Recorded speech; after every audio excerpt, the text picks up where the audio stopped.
Hi friends, ದಿನದ ಎಲ್ಲ ಪ್ರಮುಖ ಸುದ್ದಿಯನ್ನ ನಿಮಗೆ ತಲುಪಿಸುವ mastmaga.comನ ಫುಲ್ ನ್ಯೂಸ್ಗೆ ಸ್ವಾಗತ. ನಾನು ಅಮರ್ ಪ್ರಸಾದ್. ಸ್ನೇಹಿತರೆ, ಭಾರತದ ಈಶಾನ್ಯ ರಾಜ್ಯ ನಾಗಾಲ್ಯಾಂಡ್ನಲ್ಲಿ ಆತಂಕದ ಉದ್ವಿಗ್ನ ಪರಿಸ್ಥಿತಿಯ ವಾತಾವರಣ ನಿರ್ಮಾಣ ಆಗಿದೆ. ನಾಗಾಲ್ಯಾಂಡ್ನ ಮ್ಯಾನ್ಮಾರ್ ಗಡಿ ಸಮೀಪ ಉಗ್ರರ ವಿರುದ್ಧ ಕಾರ್ಯಾಚರಣೆಯ ಸಂದರ್ಭದಲ್ಲಿ 13 ಮಂದಿ ಗ್ರಾಮಸ್ಥರು ಮತ್ತು ಓರ್ವ ಯೋಧ ಹುತಾತ್ಮರಾಗಿದ್ದಾರೆ. ಮ್ಯಾನ್ಮಾರ್ ಗಡಿ ಭಾಗದ ಮೋನ್ ಜಿಲ್ಲೆಯ ಓಟಿಂಗ್ ಅನ್ನೋ ಗ್ರಾಮದಲ್ಲಿ ಉಗ್ರಗಾಮಿಗಳ ಓಡಾಟದ ಬಗ್ಗೆ ಯೋಧರಿಗೆ ಮಾಹಿತಿ ಸಿಕ್ಕಿತ್ತು. ಹೀಗಾಗಿ ಯೋಧರು ಕಾರ್ಯಾಚರಣೆ ಮಾಡ್ತಾ ಇದ್ರು. ಆದರೆ ಆ ಟೈಮ್ನಲ್ಲಿ ಮಿಸ್ ಆಗಿ ಗ್ರಾಮಸ್ಥರನ್ನ ಹೊತ್ತು ಸಾಗ್ತಾ ಇದ್ದ ವಾಹನದ ಮೇಲೆ ಗುಂಡಿನ ದಾಳಿಯನ್ನು ನಡೆಸಲಾಗಿದೆ. ಭದ್ರತಾ ಸಿಬ್ಬಂದಿಯೇ ಗಣಿಯಲ್ಲಿ ಕೆಲಸ ಮಾಡಿ ಬರ್ತಿದ್ದ ಕಾರ್ಮಿಕರನ್ನ ನ್ಯಾಷನಲ್ ಸೋಷಿಯಲಿಸ್ಟ್ ಕೌನ್ಸಿಲ್ ಫಾರ್ ನಾಗಾಲ್ಯಾಂಡ್ನ ಮೆಂಬರ್ಸ್ ಅಂತ ಭಾವಿಸಿ ಗುಂಡು ಹಾರಿಸಿದ್ದಾರೆ ಅಂತ ಗ್ರಾಮಸ್ಥರು ಆರೋಪ ಮಾಡಿದ್ದಾರೆ. ಭದ್ರತಾ ಪಡೆಯನ್ನ ಸುತ್ತುವರಿದ ಗ್ರಾಮಸ್ಥರು ಹಲ್ಲೆ ಮಾಡಿದ್ದಾರೆ. ಯೋಧರ ವಾಹನಗಳಿಗೆ ಬೆಂಕಿ ಇಟ್ಟಿದ್ದಾರೆ. ಇದರಲ್ಲಿ ಓರ್ವ ಯೋಧ ಪ್ರಾಣ ಕಳ್ಕೊಂಡಿದ್ದು, ತಮ್ಮ ಆತ್ಮರಕ್ಷಣೆಗಾಗಿ ಯೋಧರು ಗುಂಡು ಹಾರಿಸಿದ್ದಾರೆ. ಈ ವೇಳೆ 7 ಗ್ರಾಮಸ್ಥರಿಗೂ ಕೂಡ ಗಾಯ ಆಗಿದೆ. ಈ ಬಗ್ಗೆ ಪ್ರತಿಕ್ರಿಯೆ ಕೊಟ್ಟಿರುವಂತಹ ಸೇನೆ ಈ ಘಟನೆ ಸಂಬಂಧ ಉನ್ನತ ಮಟ್ಟದ ತನಿಖೆಗೆ ಆದೇಶ ನೀಡಲಾಗಿದೆ ಅಂತ ಹೇಳಿದೆ. ಈ ಬಗ್ಗೆ ಪ್ರತಿಕ್ರಿಯೆ ಕೊಟ್ಟಿರುವ ಗೃಹ ಮಂತ್ರಿ ಅಮಿತ್ ಶಾ ಮತ್ತು ನಾಗಾಲ್ಯಾಂಡ್ ಸಿಎಂ ನೆಫ್ಯೂ ರಿಯೋ ಘಟನೆ ಸಂಬಂಧ ತನಿಖೆಗೆ ರಾಜ್ಯ ಸರ್ಕಾರ ಸ್ಪೆಷಲ್ ಇನ್ವೆಸ್ಟಿಗೇಷನ್ ಟೀಮ್ ಅನ್ನ SIT ರಚಿಸಿದೆ ಅಂತ ಹೇಳಿದ್ದಾರೆ. ಸದ್ಯ ಜಿಲ್ಲೆಯಲ್ಲಿ ಇಂಟರ್ನೆಟ್ ಮತ್ತು SMS ಸೇವೆಯನ್ನ ಬಂದ್ ಮಾಡಲಾಗಿದೆ. ಯಾಕಂದ್ರೆ ಇಂಥ ಟೈಮ್ನಲ್ಲಿ ಒಬ್ಬರಿಂದೊಬ್ಬರಿಗೆ ಪ್ರಚೋದನಕಾರಿ ಮೆಸೇಜ್ ಎಲ್ಲ ಪಾಸ್ ಮಾಡಿಕೊಂಡು ಇದನ್ನು ದೇಶ ವಿರೋಧಿ ಶಕ್ತಿಗಳು ಕೂಡ ಯೂಸ್ ಮಾಡಿಕೊಂಡು ಬೆಂಕಿಯನ್ನು ಮತ್ತಷ್ಟು ಜಾಸ್ತಿ ಮಾಡೋ ಅಪಾಯ ಇರುತ್ತೆ. ಹೀಗಾಗಿ ಸಾಮಾನ್ಯವಾಗಿ ಇಂಥದ್ದಾದಾಗೆಲ್ಲ SMS ಇಂಟರ್ನೆಟ್ ಸೇವೆಯನ್ನು ಸ್ತಬ್ಧ ಮಾಡಲಾಗುತ್ತೆ ಕೆಲ ಕಾಲ. ಇಲ್ಲೂ ಹಾಗೆ ಮಾಡಲಾಗಿದೆ. ಈ ಬಗ್ಗೆ ಪ್ರತಿಕ್ರಿಯೆ ಕೊಟ್ಟಿರುವ ಕಾಂಗ್ರೆಸ್ ನಾಯಕ ರಾಹುಲ್ ಗಾಂಧಿ ಗೃಹ ಸಚಿವಾಲಯ ಏನ್ ಮಾಡ್ತಿದೆ ಅಂತ ಪ್ರಶ್ನೆ ಮಾಡಿದ್ದಾರೆ. ನಾಳೆ ಡಿಸೆಂಬರ್ 6 ಅಯೋಧ್ಯೆಯಲ್ಲಿ ಬಾಬ್ರಿ ಮಸೀದಿ ಧ್ವಂಸವಾದ ದಿನ. ಹೀಗಾಗಿ ಮಥುರಾದಲ್ಲಿ ಬಿಗಿ ಪೊಲೀಸ್ ಭದ್ರತೆಯನ್ನು ಏರ್ಪಡಿಸಲಾಗಿದೆ. ಮಥುರಾ ಇರೋದು ಬಹಳ ದೂರ. ಅಲ್ಲಿ ಯಾಕೆ ಅಂತ ಹೇಳಿದ್ರೆ, ಮಥುರಾದಲ್ಲಿರೋ ಶ್ರೀಕೃಷ್ಣನ ಜನ್ಮಸ್ಥಾನದಲ್ಲಿ ಶ್ರೀಕೃಷ್ಣನ ವಿಗ್ರಹ ಪ್ರತಿಷ್ಠಾಪನೆ ಮಾಡೋಕೆ ಮತ್ತು ಹಲವು ಕಾರ್ಯಕ್ರಮಗಳನ್ನು ಆಯೋಜನೆ ಮಾಡೋಕೆ ಹಿಂದೂ ಪರ ಸಂಘಟನೆಗಳು ಅನುಮತಿಯನ್ನು ಕೋರಿದ್ವು. ಆದರೆ ಇದು ಹೊಸದೊಂದು ಆತಂಕಕ್ಕೆ ಕಾರಣ ಆಗಿದೆ. ಯಾಕಂದರೆ ದೇವಸ್ಥಾನಕ್ಕೆ ಅಂಟಿಕೊಂಡಿರೋ ಮಸೀದಿ ಪೂರ್ಣವಾಗಿ ಕೃಷ್ಣನ ಜನ್ಮಸ್ಥಾನ, ಆ ಪೂರ್ತಿ ಜಾಗ ಕೃಷ್ಣ ಜನ್ಮಸ್ಥಾನಕ್ಕೆ ಸೇರಬೇಕು. ಇದನ್ನು ಪೂರ್ಣವಾಗಿ ವಾಪಸ್ ಹಿಂದೂಗಳ ಕೈಗೆ ಕೊಡಬೇಕು. ಇದೊಂಚೂರು ಜಾಗ ಮಾತ್ರ ಅಲ್ಲ ಅನ್ನೋ ಆಗ್ರಹ ಇದೆ. ಇಲ್ಲಿ ಈಗಲೂ ಕೂಡ ಬೇರೆ ಬೇರೆ ಎಂಟ್ರೆನ್ಸ್ ಥರ ಮಾಡಿ ಶ್ರೀಕೃಷ್ಣ ಜನ್ಮಸ್ಥಾನಕ್ಕೆ ಪ್ರವಾಸಿಗರಿಗೆ ಪ್ರತ್ಯೇಕವಾದಂಥ ಒಂದು ಕಡೆಯಿಂದ ಎಂಟ್ರೆನ್ಸ್ ಪ್ರವೇಶ ಇದೆ.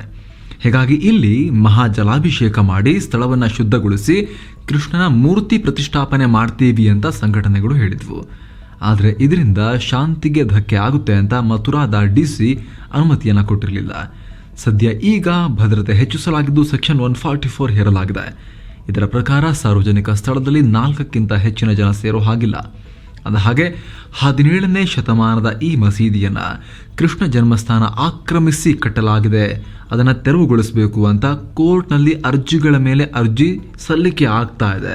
ಏನೋ ಭಾರತದಲ್ಲಿ ಒಮಿಕ್ರಾನ್ ಕೊರೋನಾ ಬಂದವರ ಸಂಖ್ಯೆ 5ಕ್ಕೆ ಏರಿಕೆಯಾಗಿದೆ. ತಾಂಜೇನಿಯಾದಿಂದ ದಿಲ್ಲಿಗೆ ಬಂದ 37 ವರ್ಷದ ವ್ಯಕ್ತಿಗೆ ಕೊರೋನಾ ಬಂದಿದೆ. ಅವರನ್ನ ಲೋಕ್ ನಾಯಕ್ ಜಯಪ್ರಕಾಶ್ ಆಸ್ಪತ್ರೆಗೆ ದಾಖಲಿಸಿ ಚಿಕಿತ್ಸೆ ಕೊಡಲಾಗ್ತಾ ಇದೆ. ಇವರು 2 ಡೋಸ್ ಲಸಿಕೆ ಹಾಕೊಂಡಿದ್ರು. ಮೈಲ್ಡ್ ಸಿಂಪ್ಟಮ್ಸ್ ಕಾಣಿಸ್ತು ಆದರೂ ಕೂಡ ಇವರಿಗೆ. ಹೀಗಾಗಿ ಚೆಕ್ ಮಾಡಿ ನೋಡಿದಾಗ ಈಗ ಕನ್ಫರ್ಮ್ ಆಗಿದೆ. ವ್ಯಕ್ತಿಯ ಸಂಪರ್ಕಕ್ಕೆ ಬಂದವರನ್ನ ಪತ್ತೆ ಹಚ್ಚುವ ಕೆಲಸ ಕೂಡ ನಡೀತಾ ಇದೆ. ನಿನ್ನೆ ಮಹಾರಾಷ್ಟ್ರದಲ್ಲಿ ಮತ್ತು ಗುಜರಾತ್ನಲ್ಲಿ ಒಬ್ಬೊಬ್ಬರಿಗೆ ಕೊರೋನಾ ಬಂದಿತ್ತು. ಅದಕ್ಕೂ ಮುನ್ನ ಬೆಂಗಳೂರಲ್ಲಿ ಇಬ್ಬರಿಗೆ ಒಮಿಕ್ರಾನ್ ದೃಢಪಟ್ಟಿತ್ತು.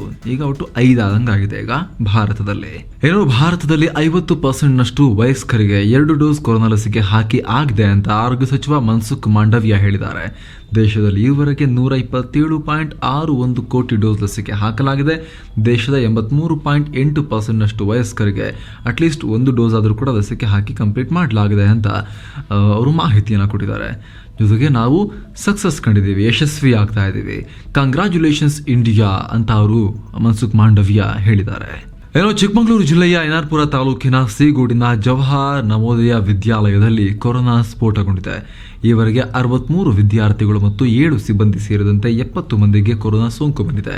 ಹೀಗಾಗಿ ಶಾಲೆಯನ್ನ ಸೀಲ್ ಡೌನ್ ಮಾಡಲಾಗಿದ್ದು ಸೋಂಕಿತರಿಗೆ ಚಿಕಿತ್ಸೆ ಕೊಡಲಾಗ್ತಾ ಇದೆ. ಶಾಲೆಯ ಎಲ್ಲ 418 ಮಂದಿಯ ಗಂಟಲು ಮೂಗಿನ ದ್ರವ ಪರೀಕ್ಷೆಗೆ ಕಳಿಸಲಾಗಿದೆ. ಇನ್ನೂ ಹಲವರ ಪರೀಕ್ಷೆ ವರದಿ ಬರಬೇಕಾಗಿದೆ. ಶಾಲೆ ತರಗತಿ ಇತರ ಚಟುವಟಿಕೆಗಳನ್ನು ಸ್ಥಗಿತಗೊಳಿಸಲಾಗಿದೆ. ಇತ್ತ ಬೆಂಗಳೂರು ಸಮೀಪದ ಆನೇಕಲ್ನ ಸ್ಫೂರ್ತಿ ಕಾಲೇಜಲ್ಲಿ 7 ಜನಕ್ಕೆ, ದಿ ಇಂಟರ್ನ್ಯಾಷನಲ್ ಸ್ಕೂಲ್ನಲ್ಲಿ 5 ಕೊರೋನಾ ಪಾಸಿಟಿವ್ ಬಂದಿದೆ. ನಿನ್ನೆ ಮೃತಪಟ್ಟ ಹಿರಿಯ ನಟ 83 ವರ್ಷದ ಶಿವರಾಮ್ ಅವರ ಅಂತ್ಯಕ್ರಿಯೆಯನ್ನ ಇವತ್ತು ಸಕಲ ಸರ್ಕಾರಿ ಗೌರವಗಳೊಂದಿಗೆ ನೆರವೇರಿಸಲಾಯಿತು. ಬನಶಂಕರಿಯ ಚಿತಾಗಾರದಲ್ಲಿ ನಡೆದಂತಹ ಅಂತ್ಯಕ್ರಿಯೆಯಲ್ಲಿ ಕಂದಾಯ ಸಚಿವ ಆರ್ ಅಶೋಕ್ ಸೇರಿದಂತೆ ಹಲವು ಗಣ್ಯರು ಭಾಗಿಯಾಗಿದ್ದರು. ಈಡಿಗರ ಸಂಘದ ವತಿಯಿಂದ ಆಯೋಜನೆ ಮಾಡಲಾಗಿದ್ದ ಪುನೀತ್ ರಾಜ್ಕುಮಾರ್ ಸ್ಮರಣಾಂಜಲಿ ಕಾರ್ಯಕ್ರಮದಲ್ಲಿಂದು ಶಿವರಾಜ್ ಕುಮಾರ್ ಕಣ್ಣೀರಿಟ್ಟಿದ್ದಾರೆ.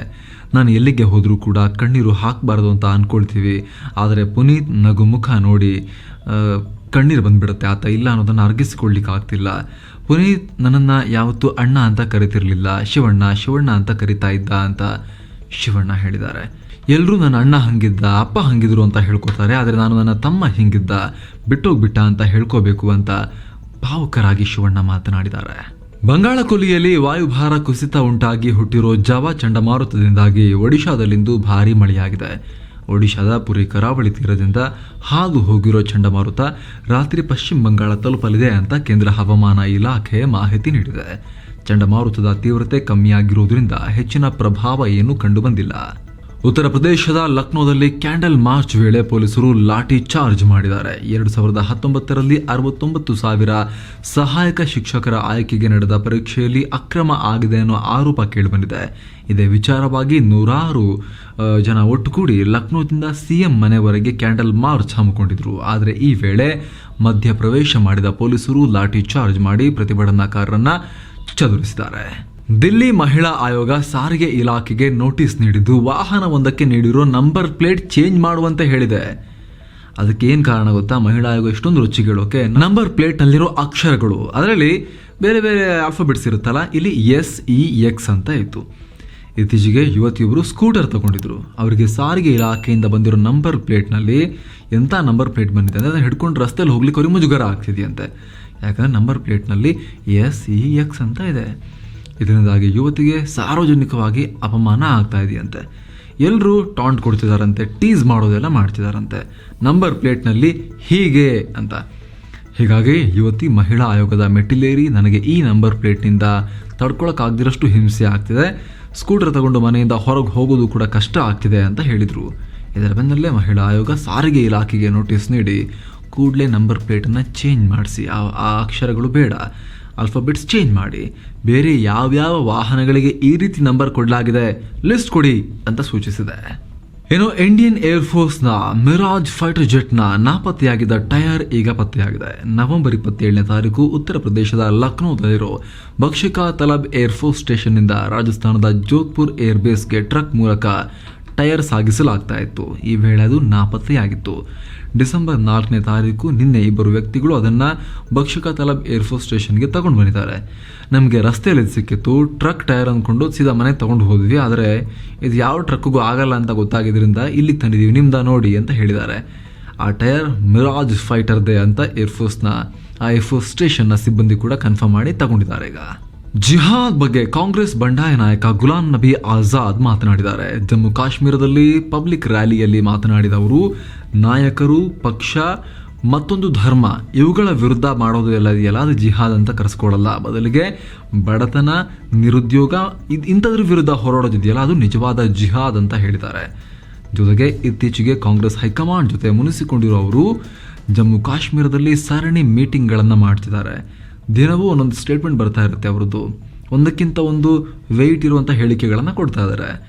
ಹೀಗಾಗಿ ಹೊಸ ಪಕ್ಷವನ್ನು ಅವರು ಕಟ್ಟಬಹುದು ಅನ್ನೋ ಸುದ್ದಿ ಕೂಡ ಬರ್ತಾ ಇದೆ. ಆದರೆ ಗುಲಾಂ ನಬಿ ಆಜಾದ್ ಅದನ್ನು ನಿರಾಕರಿಸಿದ್ದಾರೆ. ನಾನು ಹೊಸ ಪಕ್ಷ ಕಟ್ಟೋ ಪ್ಲಾನ್ ಹೊಂದಿಲ್ಲ ಅಂತ ಅವರು ಹೇಳಿದ್ದಾರೆ. ಪಾಕಿಸ್ತಾನ ಜೊತೆ ವ್ಯಾಪಾರಕ್ಕೆ ಸಂಬಂಧಪಟ್ಟ ಹಾಗೆ ಮಾತುಕತೆ ನಡೆಸಬೇಕು ಅಂತ ಹೇಳಿದ ಕಾಂಗ್ರೆಸ್ ನಾಯಕ ನವಜೋತ್ ಸಿಂಗ್ ಸಿಧು ವಿರುದ್ಧ ಅವರ ಪಕ್ಷದಿಂದಲೇ ಮತ್ತೊಮ್ಮೆ ಆಕ್ರೋಶ ವ್ಯಕ್ತ ಆಗಿದೆ. ಈ ಹಿಂದೆ ಕೂಡ ಈ ಬಗ್ಗೆ ವಿರೋಧ ವ್ಯಕ್ತಪಡಿಸಿದ ಸಿಧು, ಪಾಕ್ ಪ್ರೇಮದ ಬಗ್ಗೆ ವಿರೋಧ ವ್ಯಕ್ತಪಡಿಸಿದ ಕಾಂಗ್ರೆಸ್ ಸಂಸದ ಮನೀಶ್ ತಿವಾರಿ ಮತ್ತೊಮ್ಮೆ ತಮ್ಮ ಅಭಿಪ್ರಾಯವನ್ನು ವ್ಯಕ್ತಪಡಿಸಿದ್ದಾರೆ.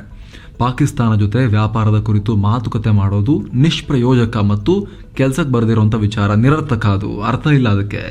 ಪಾಕಿಸ್ತಾನ ಭಾರತ ವಿರೋಧಿ ಕೃತ್ಯಗಳನ್ನು ನಿಲ್ಲಿಸುವವರೆಗೆ ಮಾತುಕತೆ ಮಾಡೋಕೆ ಸಾಧ್ಯ ಇಲ್ಲ ಅಂತ ಮನೀಶ್ ತಿವಾರಿ ಕಿಡಿಕಾರಿದ್ದಾರೆ. ಮೂಲಕ ತಮ್ಮದೇ ಪಂಜಾಬ್ ಘಟಕದ ಅಧ್ಯಕ್ಷ ನವಜೋತ್ ಸಿಂಗ್ ಸಿಧು ವರ್ತನೆಯನ್ನು ಅವರು ಟೀಕಿಸಿದ್ದಾರೆ.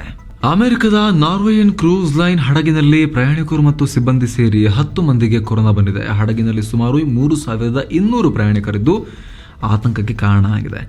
ಯಾಕಂದರೆ ಹಡಗಲ್ಲಿ ಹಿಂಗೆಲ್ಲ ಆದಾಗ ಏನಾಗುತ್ತೆ ಅಂತ ಈ ಹಿಂದಿನ ಇತಿಹಾಸ ನಮ್ಮ ಕಣ್ಮುಂದೆನೇ ಇದೆ. ಅಮೆರಿಕದ ಲೂಸಿಯಾನದ ನ್ಯೂ ಆರ್ಲಿಯಿಂದ ನವೆಂಬರ್ 28ಕ್ಕೆ ಹೊರಟಿದ್ದ ಹಡಗು ಸೆಂಟ್ರಲ್ ಅಮೆರಿಕನ್ ದೇಶಗಳಾದ ಬಲೀಸ್, ಹೊಂಡುರಾಸ್ ಮತ್ತು ಮೆಕ್ಸಿಕೋಗೆ ಹೋಗಿ ಈಗ ವಾಪಸ್ ಅಮೆರಿಕಾಗೆ ಬರ್ತಾ ಇದೆ. ಕಳೆದ ವರ್ಷ ಫೆಬ್ರವರಿಯಲ್ಲಿ ಜಪಾನ್ ತೀರದಲ್ಲೂ ಇದೇ ರೀತಿ ಡೈಮಂಡ್ ಪ್ರಿನ್ಸೆಸ್ ಅನ್ನೋ ಹಡಗಿನಲ್ಲಿ ಕೊರೋನಾ ಸ್ಫೋಟ ಆಗಿತ್ತು. ಹೀಗಾಗಿ ಎಲ್ಲ ಪ್ರಯಾಣಿಕರನ್ನು ಹಡಗಿನಲ್ಲೇ ಕ್ವಾರಂಟೈನ್ಗೆ ಒಳಪಡಿಸಲಾಗಿತ್ತು. ಇದರಲ್ಲಿ 700 ಮಂದಿಗೆ ಕೊರೋನಾ ಬಂದು 13 ಜನ ಪ್ರಾಣವನ್ನೇ ಕಳ್ಕೊಂಡಿದ್ರು. ಇಂಡೋನೇಷ್ಯಾದ ಸುಮೇರು ಜ್ವಾಲಾಮುಖಿ ಸ್ಫೋಟ ಆಗಿದೆ. ದುರಂತದಲ್ಲಿ ಈವರೆಗೆ 13 ಮಂದಿ ಪ್ರಾಣವನ್ನು ಕಳ್ಕೊಂಡಿದ್ದು ಹಲವರು ಗಾಯಗೊಂಡಿದ್ದಾರೆ. ಜ್ವಾಲಾಮುಖಿ ಸ್ಥಳದಲ್ಲಿ ಸಿಲುಕಿದ್ದ 10 ಮಂದಿಯನ್ನ ಸುರಕ್ಷಿತ ಸ್ಥಳಗಳಿಗೆ ಶಿಫ್ಟ್ ಮಾಡಲಾಗಿದೆ. ಸುಮೇರು ಜಾವಾ ಐಲ್ಯಾಂಡ್ನಲ್ಲಿರೋ ಅತಿದೊಡ್ಡ ಪರ್ವತವಾಗಿದೆ. ಜ್ವಾಲಾಮುಖಿ ಸ್ಫೋಟದಿಂದ ಬಾನೆತ್ತರಕ್ಕೆ ಬೂದಿ ಮತ್ತು ಹೊಗೆ ಚಿಮ್ಮಿದ್ದು ಅಕ್ಕಪಕ್ಕದ ಗ್ರಾಮಗಳನ್ನು ಆವರಿಸಿದೆ. ಜನ ಆತಂಕದಲ್ಲಿ ದೂರದ ಪ್ರದೇಶಗಳಿಗೆ ಹೋಗ್ತಾ ಇದ್ದಾರೆ ಇಲ್ಲಿಂದ. ನ್ಯೂಜಿಲೆಂಡ್ ವಿರುದ್ಧದ 2ನೇ ಟೆಸ್ಟ್ನ 3ನೇ ದಿನವಾದ ಇಂದು ಭಾರತ ಗೆಲುವಿನ ಹತ್ತಿರಕ್ಕೆ ಬರ್ತಾ ಇದೆ. ಭಾರತ 2ನೇ ಇನ್ನಿಂಗ್ಸ್ನಲ್ಲಿ 7 ವಿಕೆಟ್ ನಷ್ಟಕ್ಕೆ 276 ರನ್ ಗಳಿಸಿ ಡಿಕ್ಲೇರ್ ಮಾಡಿದೆ. ಇದರ ಜೊತೆಗೆ ಮೊದಲ ಇನ್ನಿಂಗ್ಸ್ನ 263 ರನ್ ಮುನ್ನಡೆ ಸೇರಿ 540 ರನ್ ಟಾರ್ಗೆಟ್ ನೀಡಿದೆ.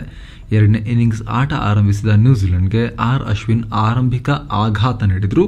ಸದ್ಯ 3ನೇ ದಿನದ ಆಟದ ಅಂತ್ಯಕ್ಕೆ 140ಕ್ಕೆ 5 ವಿಕೆಟ್ ಕಳ್ಕೊಂಡಿದೆ.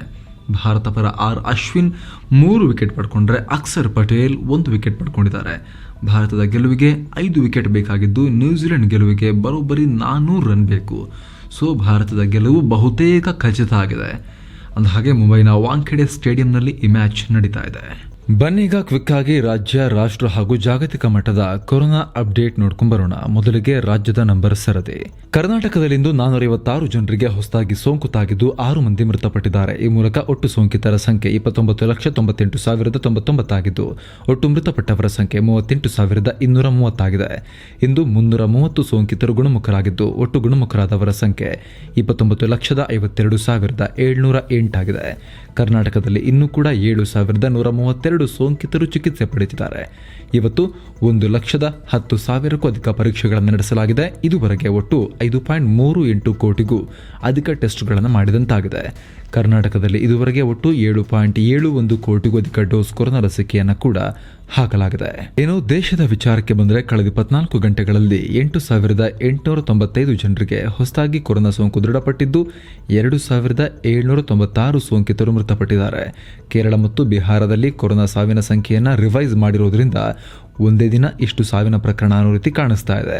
ಈ ಮೂಲಕ ಒಟ್ಟು ಸೋಂಕಿತರ ಸಂಖ್ಯೆ 3,40,33,000 ದಾಟಿದ್ದು ಒಟ್ಟು ಮೃತಪಟ್ಟವರ ಸಂಖ್ಯೆ 4,73,326 ಆಗಿದೆ. ಕಳೆದ 24 ಗಂಟೆಗಳಲ್ಲಿ 6,918 ಸೋಂಕಿತರು ಗುಣಮುಖರಾಗಿದ್ದು ಒಟ್ಟು ಗುಣಮುಖರಾದವರ ಸಂಖ್ಯೆ 3,40,60,000 ದಾಟಿದೆ. ದೇಶದಲ್ಲಿ ಇನ್ನೂ ಕೂಡ 99,000ಕ್ಕೂ ಅಧಿಕ ಸೋಂಕಿತರು ಚಿಕಿತ್ಸೆ ಪಡಿತಾ ಇದ್ದಾರೆ. ಭಾರತದಲ್ಲಿ ಗುಣಮುಖ ಪ್ರಮಾಣ 98.35% ಇದ್ದು ಸಾವಿನ ಪ್ರಮಾಣ 1.37% ಇದೆ. ದೇಶದಲ್ಲಿ ನಿನ್ನೆ 12.26 ಲಕ್ಷ ಪರೀಕ್ಷೆಗಳನ್ನು ಮಾಡಲಾಗಿದ್ದು ಇದುವರೆಗೆ ಒಟ್ಟು 64.72 ಕೋಟಿ ಟೆಸ್ಟ್ಗಳನ್ನು ನಡೆಸಿದಂತಾಗಿದೆ. ದೇಶದಲ್ಲಿ ನಿನ್ನೆ 1.04 ಕೋಟಿಗೂ ಅಧಿಕ ಡೋಸ್ ಕೊರೋನಾ ಲಸಿಕೆಯನ್ನು ಹಾಕಲಾಗಿದ್ದು ಇದುವರೆಗೆ ಒಟ್ಟು 127.61 ಕೋಟಿಗೂ ಅಧಿಕ ಡೋಸ್ ಲಸಿಕೆಯನ್ನು ಹಾಕಿದಂತಾಗಿದೆ. ಹಾಗೆ ಜಾಗತಿಕ ವಿಚಾರಕ್ಕೆ ಬಂದರೆ ಇಡೀ ಪ್ರಪಂಚದಲ್ಲಿ ಕಳೆದ 24 ಗಂಟೆಗಳಲ್ಲಿ 4.90 ಲಕ್ಷಕ್ಕೂ ಅಧಿಕ ಜನರಿಗೆ ಹೊಸದಾಗಿ ಸೋಂಕು ದೃಢಪಟ್ಟಿದೆ. ಈ ಮೂಲಕ ಜಾಗತಿಕ ಸೋಂಕಿತರ ಸಂಖ್ಯೆ 26,55,00,000 ದಾಟಿದ್ದು ಒಟ್ಟು ಮೃತಪಟ್ಟವರ ಸಂಖ್ಯೆ 52,51,000 ದಾಟಿದೆ. ಹಾಗೆ ಟಾಪ್ 5 ಕೊರೋನಾ ಪೀಡಿತ ರಾಷ್ಟ್ರಗಳ ಅಪ್ಡೇಟ್ ನೋಡೋಣ. ಅಮೆರಿಕದಲ್ಲಿ ಕಳೆದ 24 ಗಂಟೆಗಳಲ್ಲಿ 61,000ಕ್ಕೂ ಅಧಿಕ ಪ್ರಕರಣ, ಭಾರತ 8,000ಕ್ಕೂ ಅಧಿಕ, ಬ್ರೆಜಿಲ್ 8,000ಕ್ಕೂ ಅಧಿಕ, ಯುನೈಟೆಡ್ ಕಿಂಗ್ಡಮ್ 41,000ಕ್ಕೂ ಅಧಿಕ, ರಷ್ಯಾ 32,000ಕ್ಕೂ ಅಧಿಕ ಕೊರೋನಾ ಪ್ರಕರಣಗಳು. ಸೊ ಫ್ರೆಂಡ್ಸ್, ಇದಾಗಿತ್ತು ಇವತ್ತಿನ ಫುಲ್ ನ್ಯೂಸ್. ನಾವು ಕುಯ್ದಿಲ್ಲ, ಎಳೆದಿಲ್ಲ, ಕಿರ್ಚಾಡಿಲ್ಲ, ಕೇವಲ ಸುದ್ದಿಯ ರೀತಿಯಲ್ಲಿ ನಿಮಗೆ ತಲುಪಿಸುವ ಪ್ರಯತ್ನವನ್ನು ಮಾಡಿದ್ದೀವಿ.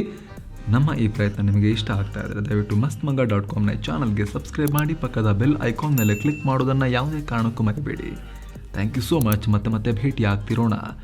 ನಮಸ್ತೆ.